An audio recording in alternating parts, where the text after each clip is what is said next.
चलो बच्चों, आज हम स्टैंडर्ड 7th का मराठी सब्जेक्ट का लेसन नंबर 10 देखते हैं, जिसका नाम है पंडिता रमाबाई।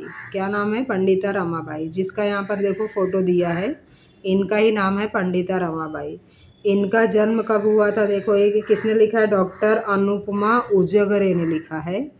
ये जो ऑथर है, ये लेसन लिखने वाले, उनका नाम क्या है? डॉक्टर अनुपमा उजगरे। और उनका जन्म हुआ है 1949 में। अब इस लेसन में क्या है स्टूडेंट, ये जो फर्स्ट पैराग्राफ रहता है वो जो ऑथर रहते हैं उनके बारे में लेता है कि उन्होंने कौन कौन से लेख लिखे हैं। और सेकंड जो पैराग्राफ रहता है वो लेसन के बारे में रहता है कि इस लेसन में क्या है, शॉर्ट में बताया रहता है। तो यहाँ पर चलो हम लेसन देखते हैं। कोलकाता शहरात देशभक्त आनंद मोहन यांनी स्त्रियासाठी जी खास सभा बोलावली होती ती भारतातील स्त्रियाची पहिली सभा होती। मतलब कलकत्ता के जो शहर में एक देशभक्त रहते थे जिसका नाम है आनंद मोहन, उन्होंने औरतों के लिए एक सभा बुलाई थी जो भारत की स्त्रियों के लिए पहली सभा थी। वो पंडिता रमाबाईंना त्यावेळी बंगाली भाषा येत नव्हती। मतलब जो पंडिता रमाबाई हैं उनको उस समय बंगाली भाषा नहीं आती थी, म्हणून त्यांनी मायबोलीसारखा सराव असलेल्या संस्कृत भाषेतून भाषण केले। मतलब उन्होंने क्या किया, फिर उस टाइम पे संस्कृत भाषा में अपना भाषण दिया। बंगालीतून त्याचा अनुवाद त्यावेळी करण्यात आला। मतलब उस टाइम पे बंगाली के अंदर उसका अनुवाद करने में आया। स्त्रियांची पहिली सभा, पहिली स्त्री वक्ता व सादर करण्यात आलेला पहिलाच मौखिक अनुवाद ही त्या सभेची वैशिष्ट्ये ठरली। मतलब स्त्रियों की ये पहली सभा थी और पहली वक्ता भी स्त्री थी। हाँ, तो मौखिक अनुवाद ही त्या सभेची वैशिष्ट्य होती। मतलब उसको मौखिक में ही अनुवाद किया, लिखित में नहीं किया था। वो संस्कृत में बोलती गई और उसका अनुवाद बंगाली में करते गए। ऐसा एक परप्रांतातील परभाषक स्त्री महाभारतकालीन संदर्भ देऊन तिच्या स्त्रियांच्या सभेत प्रबोधन करते। मतलब परप्रांत मतलब क्या, दूसरे स्टेट से आई हुई जो औरत थी। कौन औरत थी? ये पंडिता रमाबाई उस दूसरे स्टेट से आई थी और महाभारत कालीन का संदर्भ में उन्होंने संबोधन किया, प्रबोधन अपना दिया।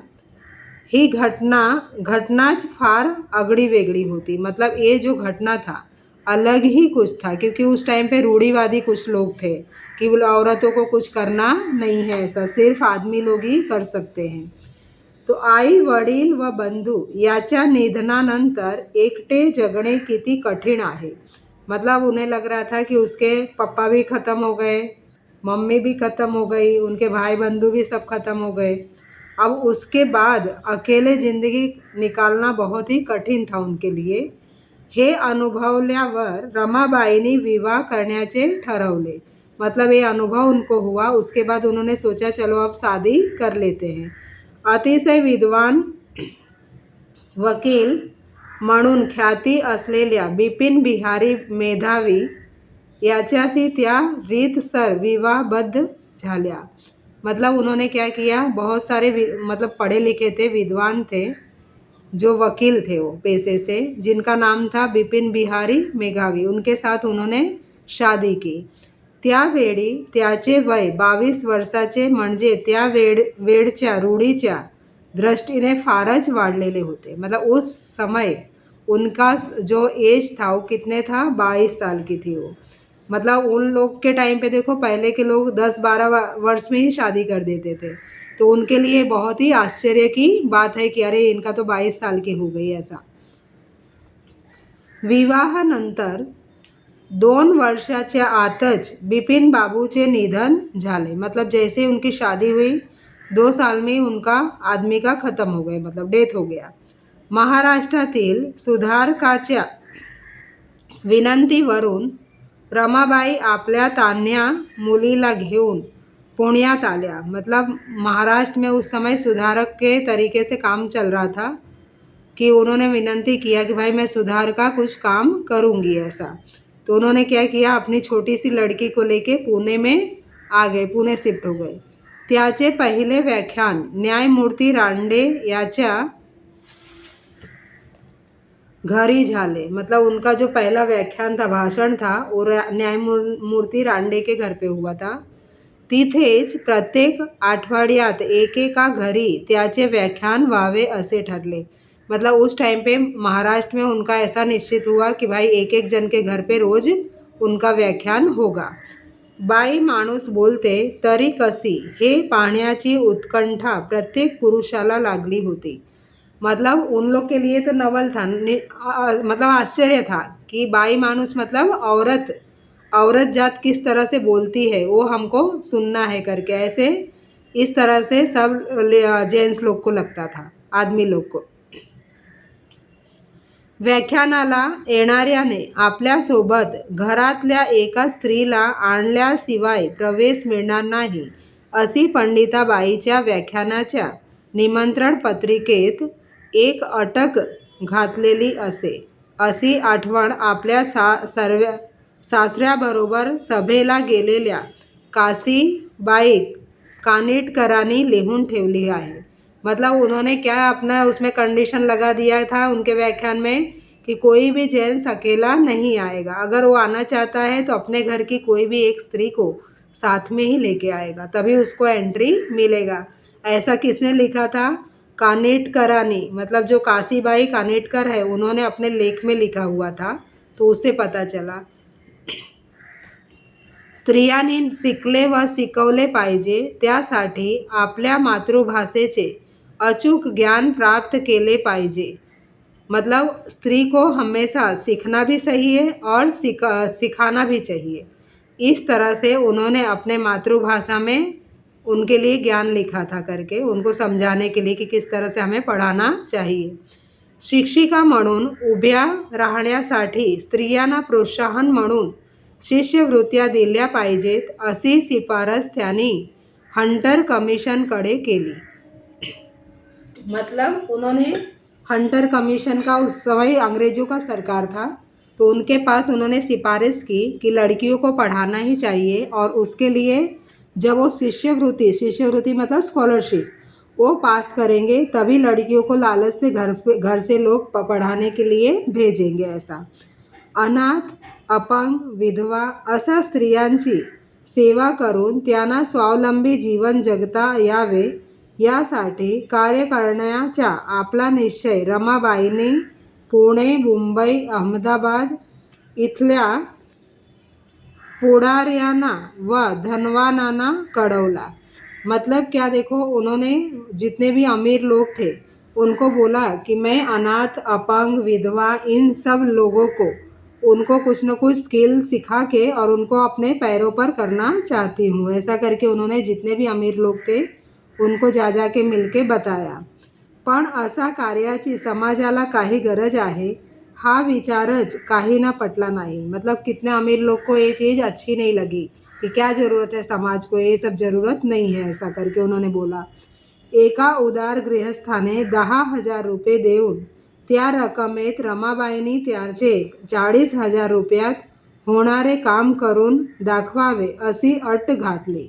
मतलब उसमें से एक अमीर जो थे सदस्य, उन्होंने 10,000 रुपया दिया, तो उनको बदले में रमाबाई ने बोला कि अब ये 10,000 का मैं 40,000 तक का काम करके आपको दिखाऊंगी करके। ऐसा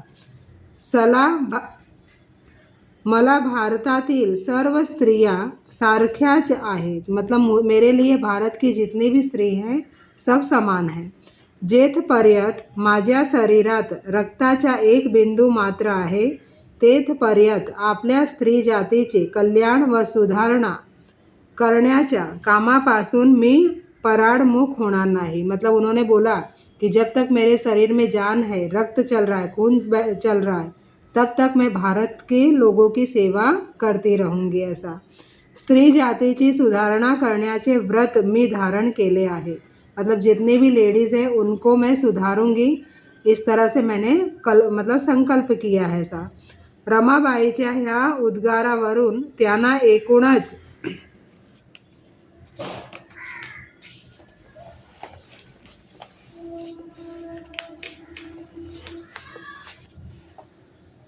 स्त्री जातीविषयी किती अपार प्रेम होते आणि त्याचे दुःख दूर करण्याविषयी किती तळमळ होती हे दिसून येते। बराबर, उनके इस बात से लगी रहा है कि उनको स्त्रियों के लिए मतलब लेडीज़ के लिए बहुत ही प्यार था करके, उनका दुख वो देख नहीं सकते थे, इसके लिए उन्होंने इस तरह से कल्पना मतलब संकल्प लिया ऐसा। रमाबाईची कन्या मनोरमा परदेशातून ब्रेल लिपी शिकून आल्यामुळे अंध स्त्रियाच्या ही शिक्षणाची सोय झाली। मतलब जो उनकी लड़की थी वो बाहर जाके विदेश में जाके ब्रेल लिपि सीख के आई और उससे भी क्या हुआ, काफ़ी लोगों को उससे हेल्प मिली। पंडिता रमाबाईंनी मुक्ति मिशन ची स्थापना केली, मतलब उन्होंने एक मुक्ति मिशन संस्था की स्थापना की।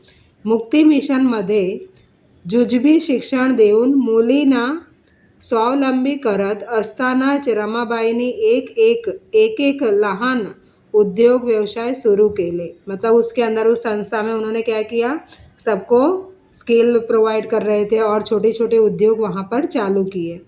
केळीच्या सोपट्यापासून टोपल्या बनवणे, वाखाऱ्या दोन्या वळणे, वेताच्या खुर्च्या विणणे, लेस, स्वेटर, मोजे विणणे, गाई बैलाचे खिल्लार, शेण्या मेंढ्याची चरणी, म्हशीच्या गोठा, दूध दुभते, कुक्कुटपालन, सांडपाणी, मेल्यापासून खत, भांड्यावर नावे घालणे, भांड्यांना कलई करणे, हातमागावर कापड, सतरंज्या विणणे, घाण्यावर तेल काढणे, छापखाऱ्यातील टाईप जुळवणे सोडणे, चित्रे छापणे, कागद मोडणे, पुस्तक बांधणे, दवाखाना चालवणे, धोबीकाम, असे कितीतरी प्रकारचे उद्योग स्त्रियां करत।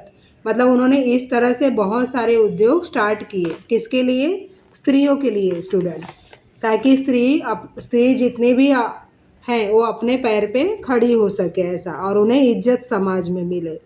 ही त्या काळी फारच नवलाईची गोष्ट ठरली, मतलब उस समय के लिए बहुत ही आश्चर्यचकित था हे।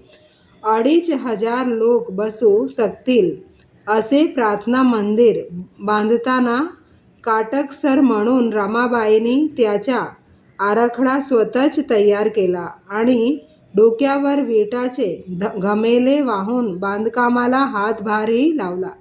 मतलब 2,500 मतलब 2,500 उतने लोग मतलब बैठ सके लेडीज़, इस तरह का उन्होंने प्रार्थना मंदिर बड़ा हॉल बनाया। और उसका जो ईंटा गारा था, मतलब जो भी ईंट उठ था वो भी उन्होंने अपने सर पे लाके वहाँ पर काम चालू किया ऐसा। कुठलेही काम करण्यात त्यांनी कधीच कमीपणा मानला नहीं, मतलब कोई भी काम करने के लिए उन्होंने अपने आप को कभी पीछे नहीं छोड़ा। उनके लिए सारे काम बराबर थे, ये काम छोटा है वो बड़ा है ऐसा वो नहीं समझते थे। श्रम प्रतिष्ठेचा धडा त्यांनी आपल्या कृतीतून आश्रमातील मुलींना नेहमीच दिला।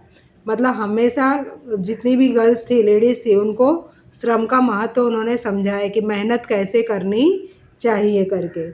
रमाबाईचे आयुष्य म्हणजे संघर्षाची आणि संकटाची एक दीर्घ साखड़ी होती। मतलब उनका जो जीवन था एक हमेशा संघर्ष का साखड़ी था, मतलब संघर्ष की चेन थी, पण त्या खचल्या नाहीत, लेकिन फिर भी वो पीछे नहीं हटे। स्त्रीचा एक व्यक्ती म्हणून विचार आणि विकास करू पाहणाऱ्या पंडिता रमाबाई ह्या सहस्त्रकातील एकमेव कर्मयोगिनी व सतशील साध्वी होत्या। त्या असा सूर्यकन्या होत्या ज्याच्या नशिबी स्वतःच्या तेजामुळे आयुष्यात होर पडणे आले, पण त्यांनी अनेक वाळवंटी आयुष्याचे नंदनवन करत कित्येक काळोखी आयुष्य उजळवून टाकली। मतलब कितना सारा उनको रास्ते में रुकावटें आई, उनको खुद तकलीफ़ हुआ, उनके हस्बैंड ख़त्म हो गए, उनके घर के सब लोग ख़त्म हो गए, डेथ हो गया, फिर भी उन्होंने हार नहीं मानी और उस स्त्रियों के लिए कुछ न कुछ करती ही रही। इस तरह से लेसन ये कंप्लीट हुआ स्टूडेंट। अभी हम इसके क्वेश्चन आंसर देख लेते हैं। क्वेश्चन में फर्स्ट क्वेश्चन दिया है, देखो तुम्हारा, खालील प्रश्नाची थोडक्यात उत्तरे लिहा। इसे हमें करने की ज़रूरत नहीं स्टूडेंट, क्योंकि तुम्हारे एग्ज़ाम में पैसेज आता है, पैसेज में से तुम क्वेश्चन आंसर फाइंड आउट करके लिख सकते हो। नेक्स्ट क्वेश्चन दिया है देखो, खालील चौकटी पूर्ण करा। तो यहाँ क्या दिया है, पंडिता रमाबाईचा विवाह याच्या बरोबर झाला। किसके पास साथ में हुआ उनका, बिपिन बिहारी मेधावी के साथ में हुआ स्टूडेंट।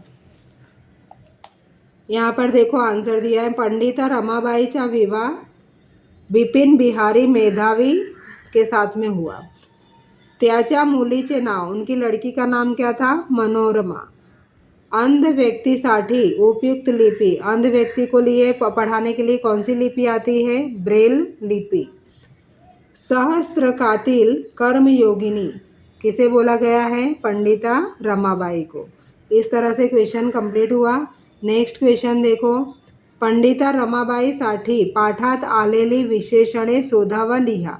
तो उनके लिए कौन कौन से विशेषण आई है पाठा में, देखो फर्स्ट दिया है पंडिता कर्मयोगिनी, सत्शील, साध्वी, सूर्यकन्या। ये सब एग्जेक्टिव जो है रमाबाई, पंडिता रमाबाई के लिए है, दिया है पाठ में तुम्हारे। नेक्स्ट क्वेश्चन देखो, पुढील शब्दात लपलेले शब्द शोधा। मतलब ये जो शब्द दिया है उसके अंदर जो शब्द छुपा हुआ है उसे हमें ढूंढना है। गारवा, गारवा में क्या है स्टूडेंट, गार, रवा, बार, गावा, वागा। नेक्स्ट है, एग्जाम्पल दिया है। अब तुम्हारा देखो जो क्वेश्चन में दिया है, आराखड़ा, आराखड़ा में राख, फिर राड़ा, खरा, खड़ा, खराड़ा। नेक्स्ट है सुधारक, इसमें सुधा, सूर, सुकर, धार, धाक, कर। तो इस तरह से ये भी क्वेश्चन कंप्लीट हुआ स्टूडेंट। नेक्स्ट क्वेश्चन है देखो, असे 3 अक्षरी शब्द शोधा ज्याच्या मधले अक्षर रम आहे, त्यांची यादी करा। बीच में ऐसे रम होना चाहिए, उसका हमें देखो निकालते हम लोग 3 लेटर वर्ड्स। करंजी, एग्जाम्पल दिया, करंजी, चौरंग, कारंजे, सारंग, श्रीरंग। और भी हम लोग देखो लिखे हैं, मरंद, तरंग, फिरंगी, निरंग, सरंगा, बेरंग, सुरंगी, नारंगी, हेरम, मुरब्बा, पोरंबी, वारंग, कुरंग, पुरंदरी, सारंगी। तो इस तरह से एक क्वेश्चन भी तुम्हारा कंप्लीट हुआ स्टूडेंट। अभी हम नेक्स्ट क्वेश्चन देखते हैं।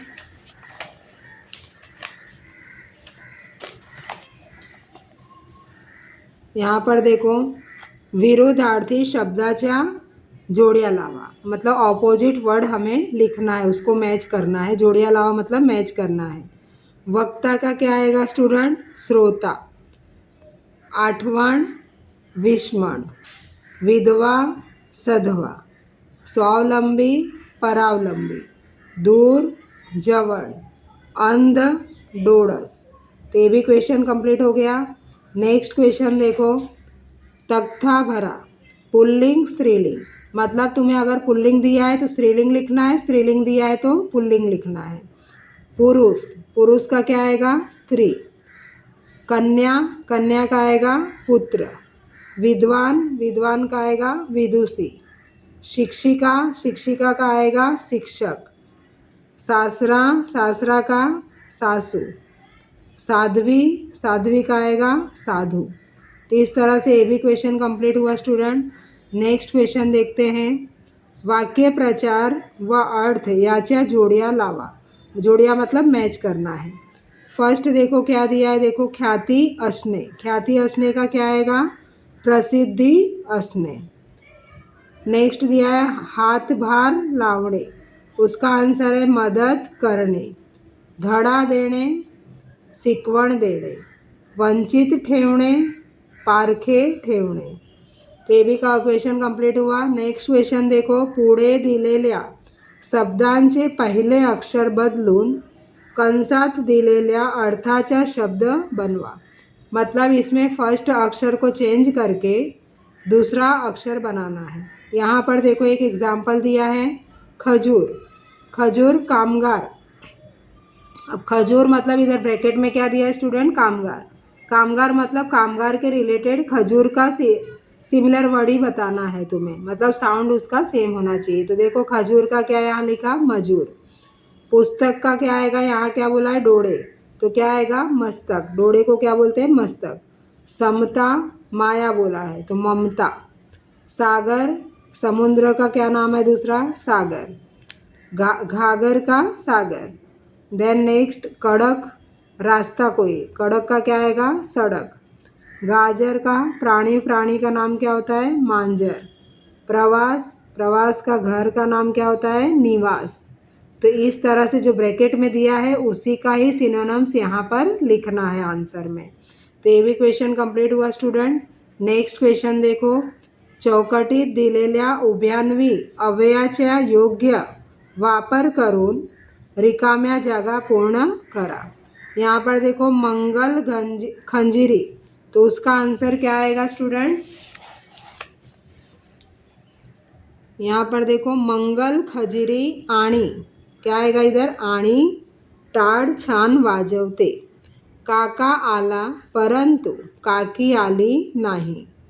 कुंदाचा पाय मुरगळला म्हणून ती शाळेत येऊ शकली नाही। मला बूट किंवा चप्पल खरेदी करायची आहे। धो धो पाऊस पडत होता तरी मुले पटांगणावर खेळत होती।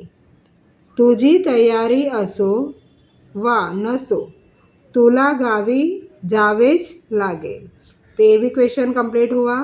नेक्स्ट देखो, पुढील वाक्यांत कंसातील योग्य केवल प्रयोगी अव्यय घाला। मतलब यहाँ पर देखो ब्रैकेट में आंसर दिया है बट वो कहाँ पर आता है उसे सुटेबल जगह पे राइट करना है। तो फर्स्ट देखो, डैश काय दशा झाली त्याची, तो क्या आएगा, अरे रे रे। फर्स्ट का आंसर क्या है, अरे रे रे। डैश एक अक्षरी बोलू नकोस, क्या आएगा, चुप। सेकंड आएगा चुप। डैश मला गबाडेपणा अजिबात आवडत नाही। थर्ड का आंसर है स्टूडेंट सी। डैश केवड़ा मोटा अजगर, क्या आएगा, अबब। ये फोर्थ का आंसर है। तो इस तरह से तुम्हारा ये भी क्वेश्चन कंप्लीट हुआ स्टूडेंट। नेक्स्ट क्वेश्चन हम लोग देख लेते हैं, लास्ट है।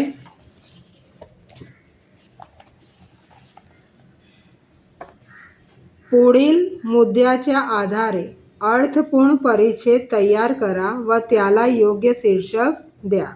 मतलब ये जो दिया है देखो, इसके ऊपर से हमें क्या लिखना है, स्टोरी जैसा लिखना है, पैराग्राफ, और उसका हेडिंग भी लिखना है। तो यहाँ पर देखो इस हेडिंग में क्या दिया है, आगड़ी वेगड़ी सकाळ। मतलब आगड़ी वेगड़ी सकाळ कैसा है, इसमें देखो, आज पहाटे उठलो, मतलब सुबह में जल्दी उठा। सकाळची प्रसन्न वेळ होती, सुबह का समय अच्छा था। सकाळी बाबा नेहमी फिरायला जातात, मतलब सुबह में बाबा हमेशा घूमने जाते हैं। आज मी त्यांना सोबत केली, मतलब मैं भी उनके साथ गई। बाहेर माळरानावर आलो, झाडावरचे पक्ष्यांचे थवे नुकतेच उठले होते, मतलब झाड़ के ऊपर जो भी पक्षी रहते थे वो भी उठ गए थे। त्याची मधुर किलबिल कानी आली, मतलब उनका चिवचिव करके आवाज़ कान में सुनाई दिया। मोकळ्या शुद्ध हवेची झुळूक मनाला आह्लाददायक वाटत होती, मतलब उनका जो आवाज़ सुबह का था वो बहुत ही अच्छा लग रहा था। वातावरण अगदी प्रसन्न व मनोहारी होते, मतलब उनका वातावरण भी एकदम प्रसन्न और अच्छा था, मन को अच्छा लगे इस तरह था, मन को हरने वाला, मनोहारी। मध्ये मध्ये मी बाबासी गप्पा मारत होती, मतलब बीच बीच में मैं बाबा से, पप्पा से अपने साथ में गप्पा भी मार रही थी। सकाळच्या ताज़्या हवेचे महत्व मला बाबा समझून सांगत होते, मतलब सुबह का ताज़ा हवा का क्या महत्व है वो मुझे बाबा अच्छे से समझा रहे थे।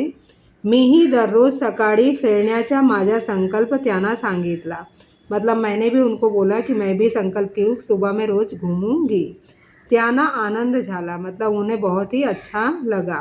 प्रसन्न मनाने आम्ही घरी परतलो, मतलब अच्छे मन से हम लोग घर पे वापस आए। नंतर दिवसभर मला अलसित वह ताज़े तवाने वाटत होते, मतलब दिन भर हम लोग एक बार घूम के आ जाते थे तो दिन भर अच्छा ही एकदम उल्लास से और ताज़ा तवाना लगता था। इस तरह से स्टूडेंट ये लेसन तुम्हारा कंप्लीट हुआ। पूरे क्वेश्चन आंसर भी मैंने दिए आपको। अब तुम लोग नोटबुक में राइट कर लो और रिपीट करो इसे, तो तुम्हें अच्छे से आएगा। और वीडियो अच्छा लगे तो लाइक शेयर सब्सक्राइब करना मत भूलिए।